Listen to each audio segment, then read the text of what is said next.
Volvámonos Verdes. Síguenos en Spotify. Nuestra vida en el planeta ha llegado a un límite. Nos encontramos como humanidad en un punto de inflexión en el que debemos tomar decisiones radicales para que nuestra supervivencia como especie tenga continuidad. Jimena Dávila y Humberto Maturana.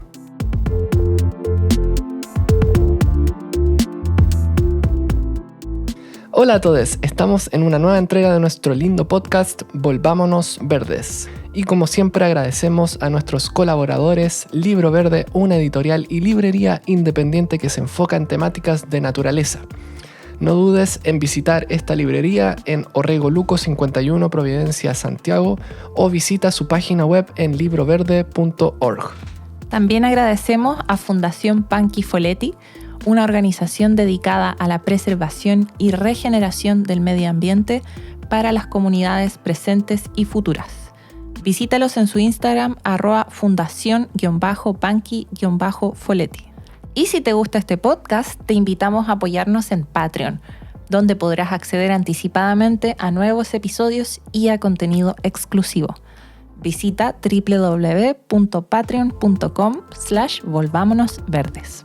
En el episodio de hoy invitamos a Sara Larraín, directora de la Fundación Chile Sustentable, fundación que participa activamente de la coalición Chao Carbón, que busca el cierre de todas las termoeléctricas a carbón al año 2030. Sara ha participado en el diseño de varias políticas públicas como la Ley de Protección de Glaciares, reforma al Código de Aguas, etc. Fue académica de la Universidad Católica de Chile, cofundadora de Greenpeace Chile, ex candidata presidencial y tiene un muy buen libro llamado Ecología y Política. Sin más preámbulos, vamos con la conversación.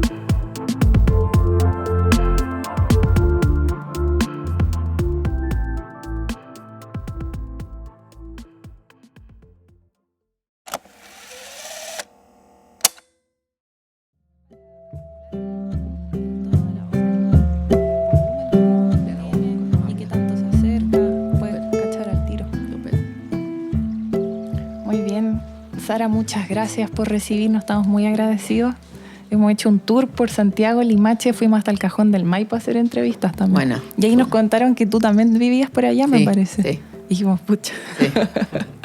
Estábamos con Kendra Ibelich. Ya.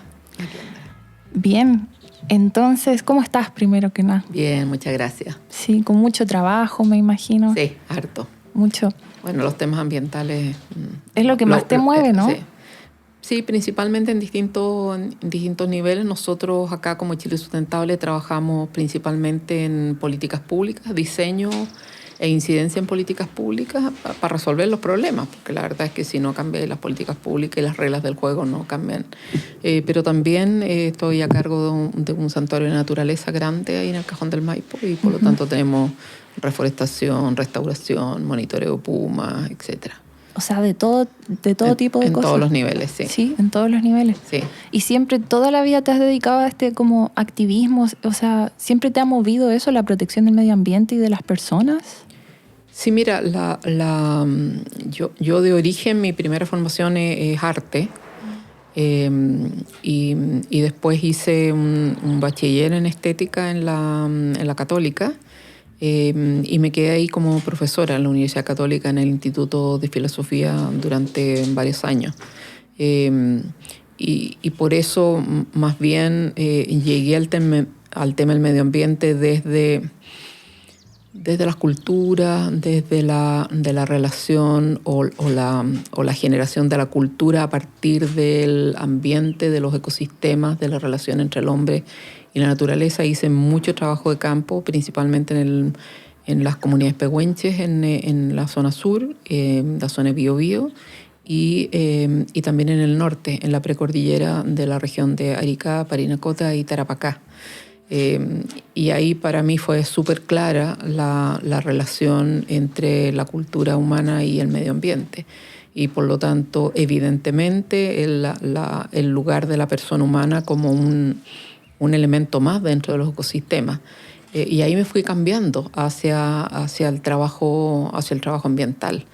Entonces, tengo un enfoque más humanista del trabajo ambiental, no solamente una perspectiva que podría tener un biólogo o un ingeniero ambiental, sino que más bien de una perspectiva más política, más filosófica, por la trayectoria, digamos, por el recorrido. Es que ambas áreas, si es que se puede decir ambas, están muy relacionadas. Las personas que yo estudié ecología, ahora nos damos cuenta de que nos falta el tema humano un poco, porque están tan relacionadas ambas.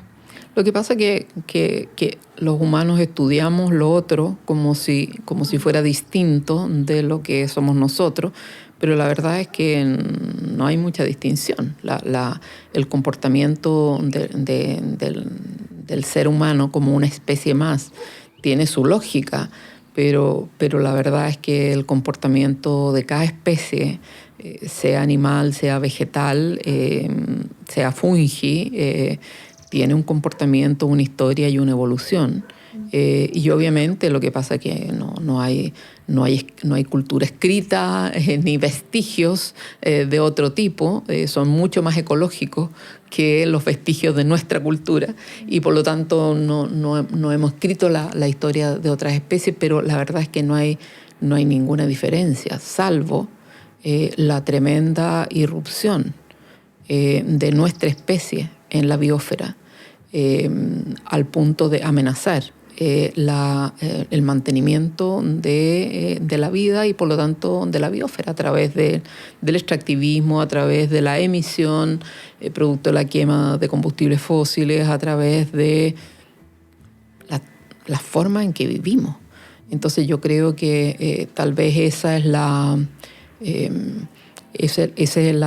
coyuntura estructural que estamos enfrentando hoy día con el cambio climático, con la crisis ecológica, que es una crisis de contaminación, pero es una crisis también de pérdida de biodiversidad que nos afecta directamente. Y particularmente en el caso de Chile, el tema del agua, de la escasez de recursos hídricos, probablemente se va a visualizar cada vez más a nivel mundial que ese es el tema, el punto de quiebre. Sin agua no hay biosfera, como la conocemos. Entonces, claro, porque un salar claramente tiene vida, tiene una biota que está constituida por una microbiota bacteriana y otros elementos, pero lo que conocemos más como la biosfera que se ve y que nos queda clara no existe sin agua. Entonces yo creo que estamos frente a un tremendo desafío, a una situación súper compleja de disrupción de los sistemas que sostienen la vida, la atmósfera, la hidrosfera, los glaciares o la criósfera, etcétera. Exacto. Y ahora este año ha sido bien impactante ver las noticias. No puedo dejar de mencionarlo, que las olas de calor que han habido en el hemisferio norte, estaban diciendo incluso aquí en el hemisferio sur, la Antártica tenía mucho menos hielo de lo normal. Entonces, quizás no todas las personas, pero yo lo veo en mis amigos, ya se están empezando como a asustar, al fin.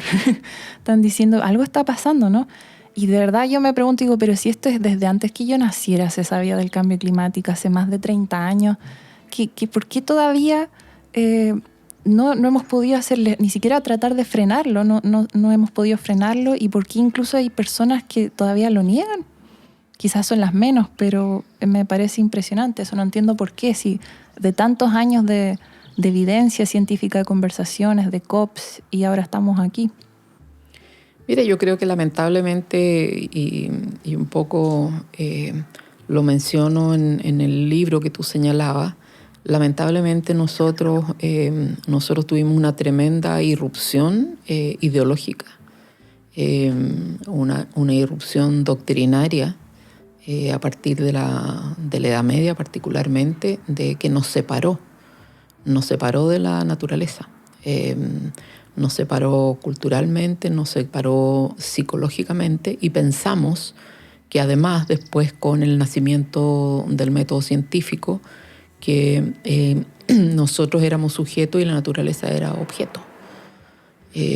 Por lo tanto, no reconocimos que era un sistema que tiene un funcionamiento y que digamos, corresponde y equivale y se encuentra con nosotros en nuestro funcionamiento, o nosotros nos encontramos con estos grandes funcionamientos. Y lamentablemente eso pasa por toda una visión de separación, de ubicarnos fuera de la Tierra, de ubicarnos jerárquicamente por sobre los demás elementos de la naturaleza. Y con la locura de la técnica y de la primera línea de conocimiento científico, entendiendo que con ese conocimiento nosotros podríamos manipular aquello que conocemos, y que con la técnica podríamos dominar completamente la naturaleza. Y todavía ese paradigma está. Lamentablemente, claro, todos lo ubican con el tema de René Descartes, el gran padre ¿no es cierto?, del método científico, del tema sujeto-objeto, causa-consecuencia, efecto-causa, pero la verdad es que no es así.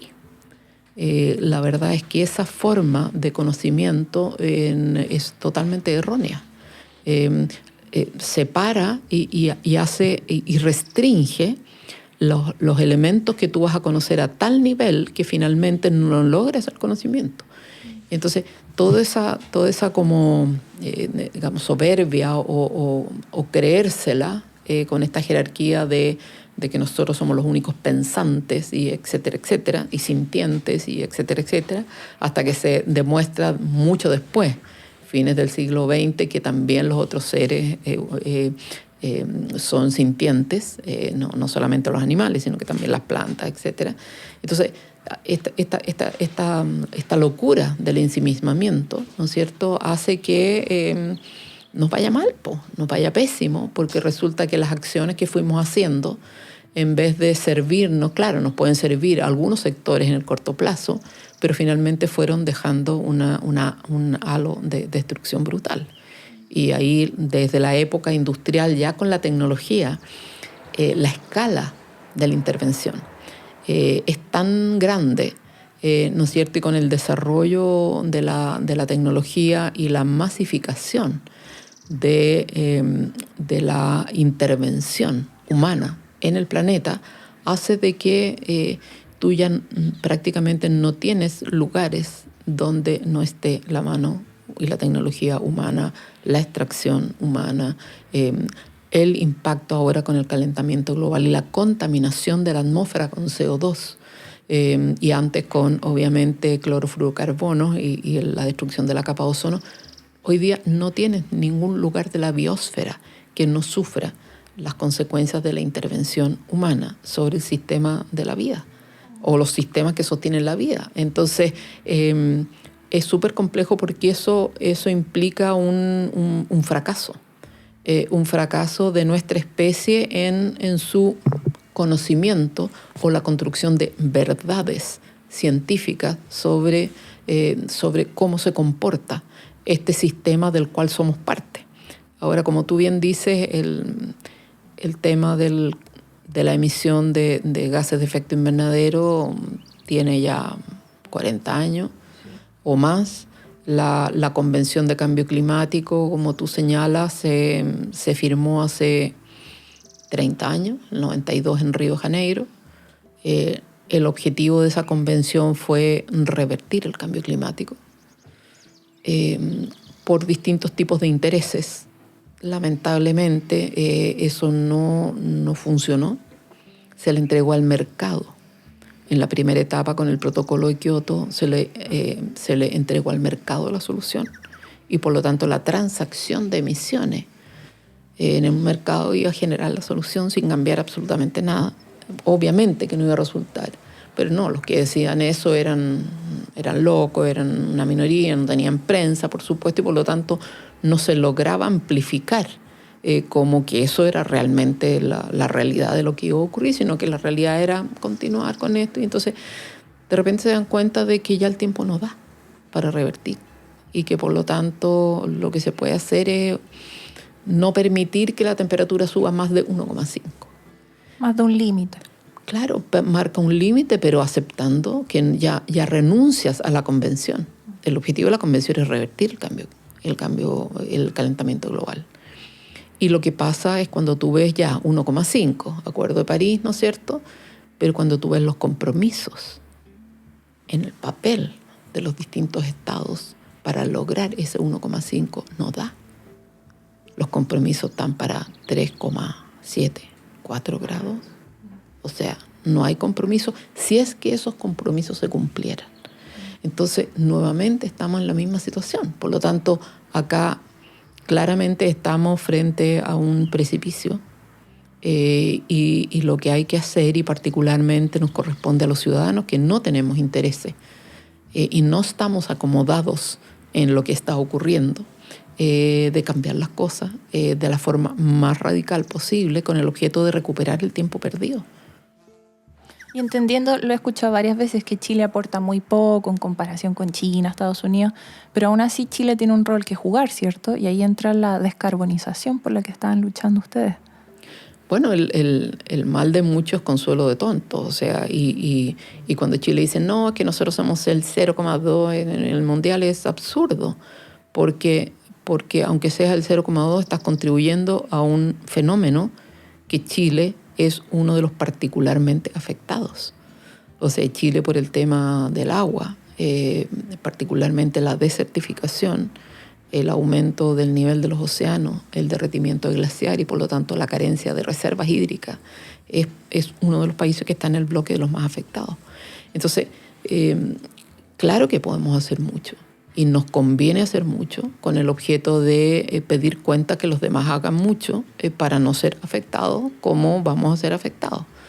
No estamos al nivel de que vamos a desaparecer, como algunas naciones islas en el Pacífico, que simplemente por la inundación, bueno, esa gente va a tener que emigrar a alguna parte, pero se va a perder la nación completa, o el país, o el lugarcito de la biosfera que se llama Fiji, o etcétera, o Tuvalu, etcétera, etcétera. Es impresionante son países, que vi que están discutiendo si iban a perder sus pasaportes, su nacionalidad. Absolutamente, absolutamente. ¿Es así? Es así, y en el caso de Chile, cuando tú miras, ¿y por qué descarbonizar? Tenemos que hacer muchas cosas, pero ¿por qué descarbonizar? Porque la quema de carbón en Chile, que se hace en 28 carboneras al año 2019, generaba un cuarto de las emisiones totales del país. 28 plantas carboneras de 4 empresas. Entonces, 4 gallos, decimos nosotros, 4 empresas generaban un cuarto de todas las emisiones de Chile. Y de esas empresas, 3 eran transnacionales: Enel de Italia, Engie de Francia, AES de Estados Unidos y Colbún del grupo Mate, que no vamos a decir que es un grupo pobre, pequeño, que no tiene capacidad financiera ni capacidad técnica para hacerlo rápidamente. Y es por eso entonces que nosotros como organización de la sociedad civil dijimos, bueno, ¿cuál es el objetivo? Reducir dónde está la mayor facilidad, dónde están las mayores oportunidades de hacerlo en el corto plazo. ¿Por qué? Porque están las capacidades económicas y financieras de aquellos actores, no de que toda la sociedad va a pagar el costo de la transición energética que significa, sino que aquellos que más están contaminando, que en este caso son 4 empresas, un cuarto de todas las emisiones del país, y son 4 empresas ricas.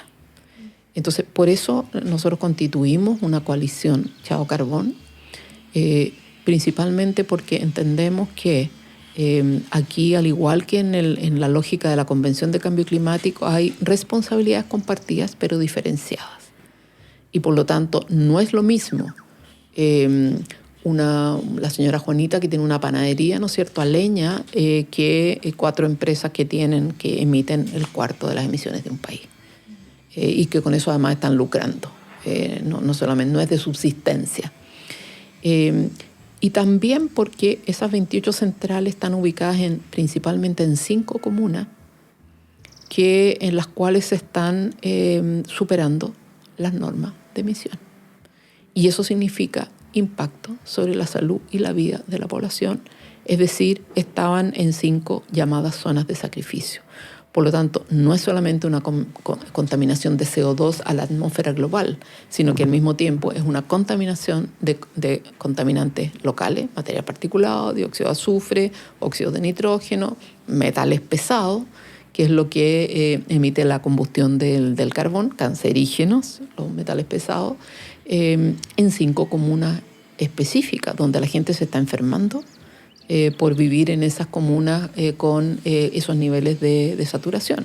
Y no solamente enfermando, sino que tiene partos prematuros, tiene niños nacidos con déficit cognitivo, el aumento de escuelas especiales para niños con déficit cognitivo, etcétera, etcétera, etcétera. Mayor, obviamente, mayor presión sobre los sistemas de salud públicos principalmente.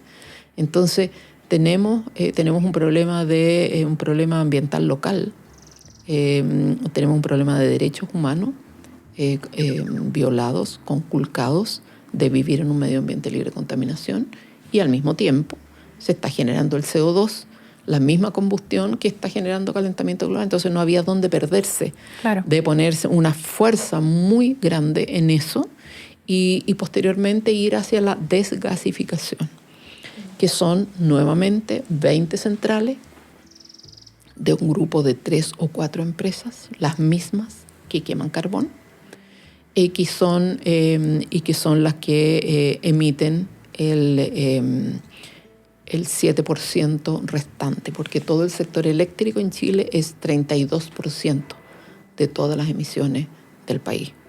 Y bueno, después viene 20 y tantos por ciento del transporte, etcétera, etcétera. Pero acá el corazón de las pocas empresas que están generando las emisiones de Chile son muy pocos actores. Entonces tienen que ponerse las pilas y la sociedad tiene que presionarlo.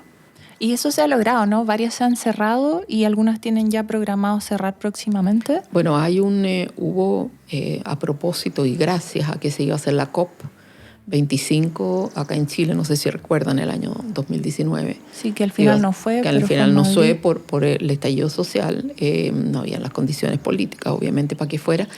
Pero en ese contexto el gobierno entendió que tenía que dar alguna señal. Y entonces se hizo un cronograma, se hizo un anuncio de un cronograma voluntario de cierre de todas las carboneras al año 2040, voluntario.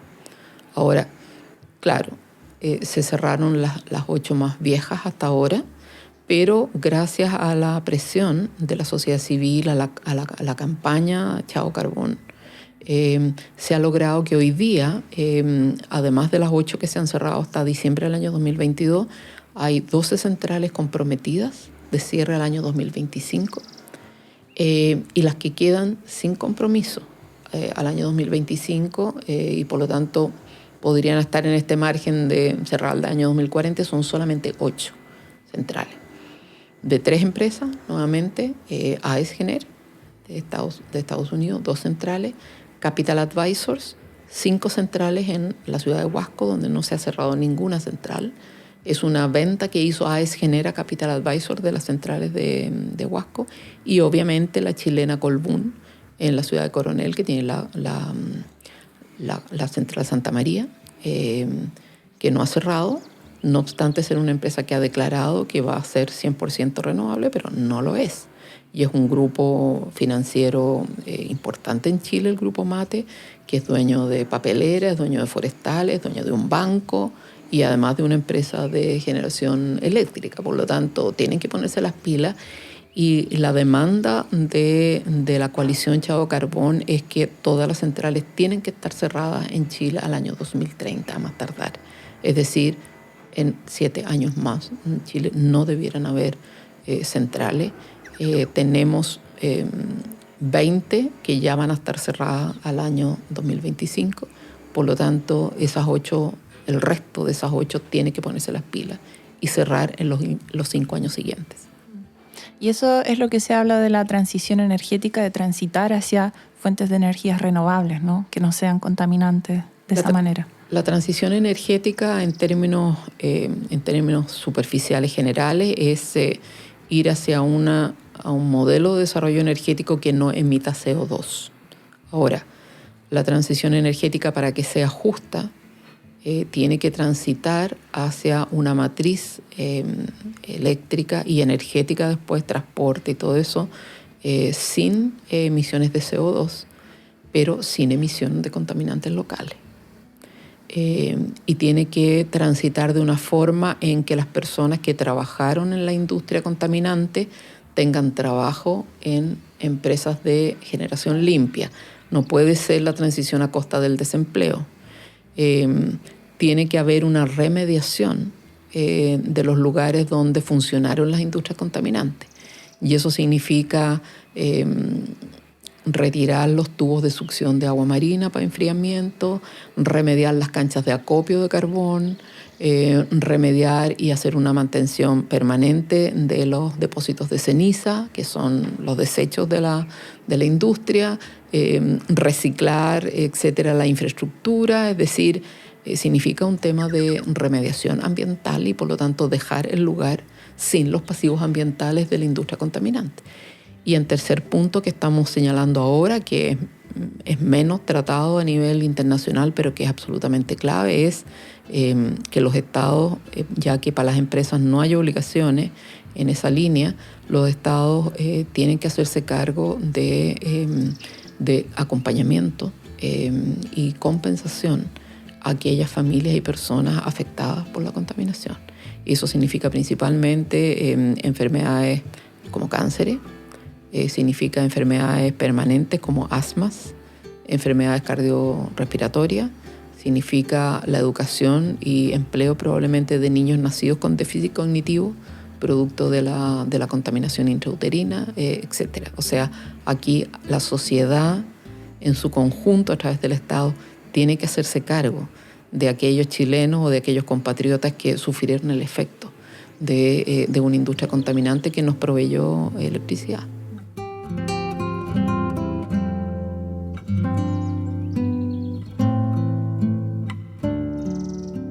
Tengo una más. Bueno, es que no es una pregunta fácil tampoco. Son preguntas complejas siempre. Que mientras tanto el mundo entero está tratando de hacer esta transición, ¿no? Especialmente los más desarrollados, Europa, ahora van a tener puros autos eléctricos, todos quieren alejarse de los combustibles fósiles, pero en eso juega un rol muy importante Chile, ¿no? Porque Chile les va a estar entregando lo que ellos necesitan, que es litio e hidrógeno verde. Y cobre. También. Y quizás otras cosas, ¿no? Otros minerales, materiales. Entonces, qué es lo que va a pasar aquí? Eso es lo que se ha criticado mucho, ¿no? De que Chile va a no sé si sacrificar ciertos ecosistemas, ciertas personas, ciertas comunidades para poder aportar a esta transición mundial, por así decirlo, ¿no? Entonces, ¿cómo ves eso del tema de la política de litio y de hidrógeno verde en Chile? Mira, nosotros hemos manifestado una posición súper crítica a quién va a pagar los costos de la transición energética. Lamentablemente estamos en esta situación por los países industrializados, que son aquellos que consumen más combustibles fósiles, que dependen de combustibles fósiles hasta el día de hoy. Son aquellos que además se han llevado las materias primas de los países no industrializados, los procesan y después nos venden, se han hecho ricos a costa de los recursos de los demás países y han contaminado la atmósfera, y esa contaminación de la atmósfera va a afectar en mayor medida a aquellos países desde donde ellos han sacado las materias primas para posibilitar su riqueza y su desarrollo.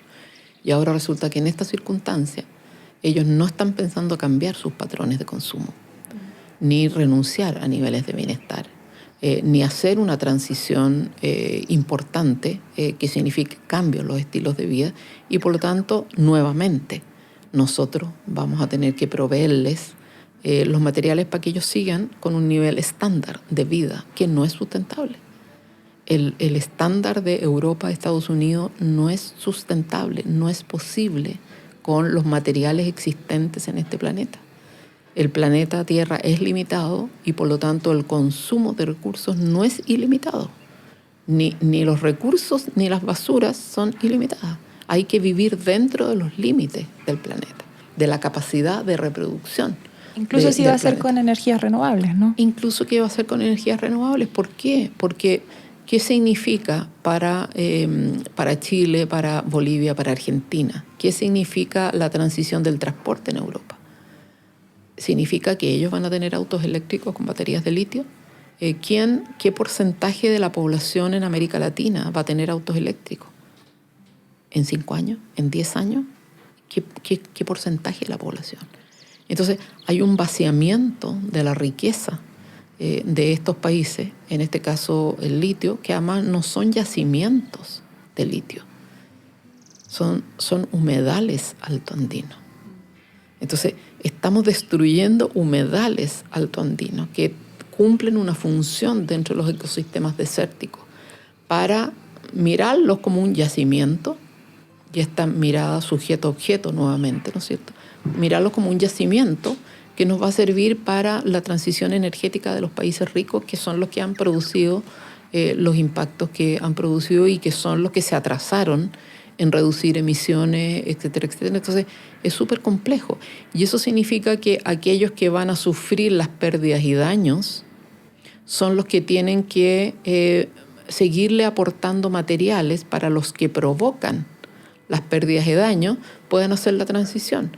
Pero simultáneamente vamos a estar sufriendo las olas de calor, los aluviones, la falta de agua y al mismo tiempo el extractivismo, el neoextractivismo justificado con la transición energética para enfrentar el cambio climático para la sociedad que hoy día no tiene ningún interés político real de poder cambiar estructuralmente para no seguir destruyendo la biosfera, para seguir manteniendo sus niveles de bienestar. Entonces, somos súper críticos en cuanto al tema del litio. Somos súper críticos. En Chile, de hecho, ya planteó en un acuerdo político con la Unión Europea el acceso de la Unión Europea a litio, hidrógeno, cobre y otras materias primas. Aquí hay un acuerdo político en el cual Chile se comprometió un acceso prioritario de Europa. Eso se firmó a fines del año pasado. Este año vino la presidenta de la Unión Europea, la Ursula von der Leyen. Pusieron los bancos europeos un conjunto de 1.000 millones de dólares para empezar estas industrias. Y por lo tanto, aquí ya se firmó un negocio que va a significar el extraer todos los salares. Se logró negociar que 30% no se explote, pero todo el resto sí. O sea, esto ya está como crónica de una muerte anunciada.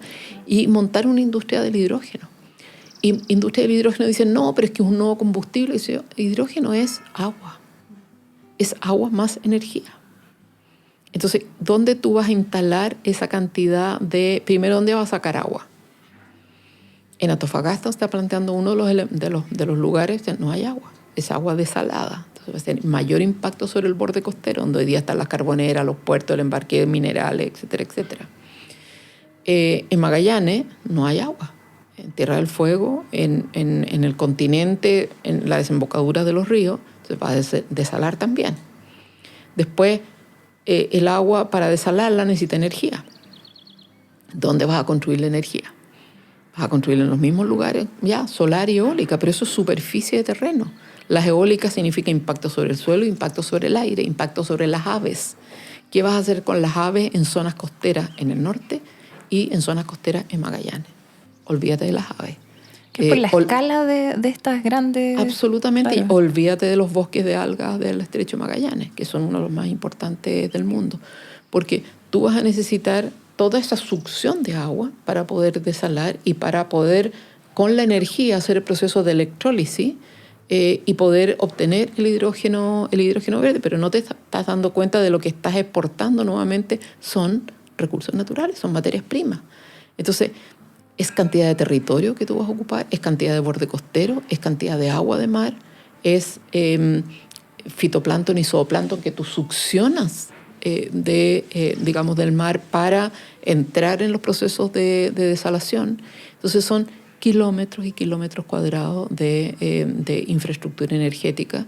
Ha señalado, todas las consultoras del mundo energético han señalado que no es duplicar la matriz energética, si es que queremos armar una industria del hidrógeno de esas dimensiones, que es triplicar lo que hoy día tenemos como matriz energética, como capacidad instalada. ¿En qué territorios? ¿Con qué líneas de transmisión? Entonces es una locura. O sea, es realmente generar zonas de sacrificio de otro tipo en nombre de la transición energética. Y se está haciendo, cuando tú ves las declaraciones del ministro Marcel y de Corfo, se está haciendo, ya es que tenemos la plata ahora, pero ¿para qué esa plata? Esa plata es para crédito para los inversionistas. Esa plata es para medir y modelar cuáles son las tecnologías que están más disponibles. Son platas para subsidio. Son algunos elementos para las regiones, para que las regiones tengan otra plata para que Corfo pueda gestionar y apoyar toda esta industria. Hay plata para líneas de base ambiental en los territorios donde esto se va a desarrollar. Hay evaluación ambiental estratégica si tú vas a tener 12, 13 proyectos en Magallanes o 17 o 20 o no sé qué proyectos en Antofagasta. Hay una línea de base. ¿Cuáles son las normas que hay sobre el proceso de desalinización o el proceso de electrólisis? ¿Hay normas en Chile? No hay normas en Chile. Entonces, todo eso, de la forma como se va a hacer la industria, las condiciones sociales y ambientales, los beneficios compartidos, ¿qué va a quedar en la región? ¿Qué se va a restaurar en la región? Si es que en el caso de Antofagasta es una zona que está muy deteriorada por la actividad minera, particularmente del salitre primero, del cobre después. Entonces, no hay ninguna condición sino que seguir con la misma lógica de inversiones del extractivismo para generar un producto de exportación principalmente, no hidrógeno para Chile, de exportación que va a generar los mismos impactos que ha generado el modelo hasta ahora. Entonces, estamos en contra de seguir profundizando y expandiendo el modelo en nombre de la transición energética. Es absurdo. Además, es súper complejo porque en términos políticos te muestran contra la transición energética. Y el tema no es ese. El tema es que la transición energética no puede ser una transición injusta que va a profundizar los actuales problemas sociales y ambientales que tienen nuestros países. Y de ser, como se va a instalar una industria de hidrógeno con primeros 1.000 millones y después pondrá otro país o otro bloque económico, pondrá otros tantos y qué sé yo, es que en el fondo estás teniendo un territorio de Chile al servicio del mercado mundial. ¿Dónde están las condiciones? ¿Para qué se llama Chile entonces? ¿Para qué tenemos legislación si es que no la aplicamos o de frentón? Si es una industria del hidrógeno para la transición europea, hagamos una industria de hidrógeno verde con el estándar de la industria europea. Pero no se está planteando ese estándar. Entonces, mismo estándar extractivista, sin ninguna regulación, para proveer a un continente que tiene otro estándar y que necesita mantener sus niveles de bienestar que no son sustentables. El planeta no da para que cada uno de los habitantes de este planeta tenga esos estándares de vida. O sea, es más de lo mismo, como decías, pero con otra cara, finalmente. Absolutamente. Aparentemente más ecológica, pero no es tan así. No, porque en el fondo la descarbonización o avanzar hacia economías verdes es solamente avanzar hacia la misma economía con los mismos instrumentos de inversión y de mercado, pero sin CO2. Entonces no es verde. Es una economía neoliberal, extractivista, igual de la de ahora, pero con menos emisiones de CO2. Esa es la única diferencia. Entonces, no lo vendan, no lo marketeen, digamos, con este maquillaje de verde, porque no es verde, no es sustentable. Es con menos CO2, emisiones de CO2. Eso sería, no más que eso. Muchas gracias, Sara, por tus palabras. Es que tú sabes mucho de estos temas, entonces nos pones la perspectiva sobre esto que no lo habíamos pensado de esa manera. Bueno, encantada de poder seguir conversando cuando quieran sobre este y otros temas. Sí, seguro que sí, podemos hacerlo. Muy bien, gracias. Bien. Agradecemos a nuestros colaboradores que son Libro Verde es una editorial y librería independiente que se enfoca en temáticas de medio ambiente, naturaleza, divulgación científica, sustentabilidad, activismo, pueblos originarios y literatura infantil. Si buscas un libro, no dudes en visitar esta librería en Orrego Luco 51, Providencia, Santiago, o visita su página web libroverde.org. También agradecemos a Fundación Panchi Folletti, una organización que busca la preservación del medio ambiente mediante la educación ambiental y la regeneración y conservación de paisajes, manteniéndolos en su estado natural para las generaciones presentes y futuras. Visítalos en su Instagram @fundación_panchi_folletti. Y no olviden que pueden encontrar todas las fuentes de información de este episodio en volvámonosverdes.cl. Muchas gracias a todos nuestros auditores y que tengan una buena semana. Chao.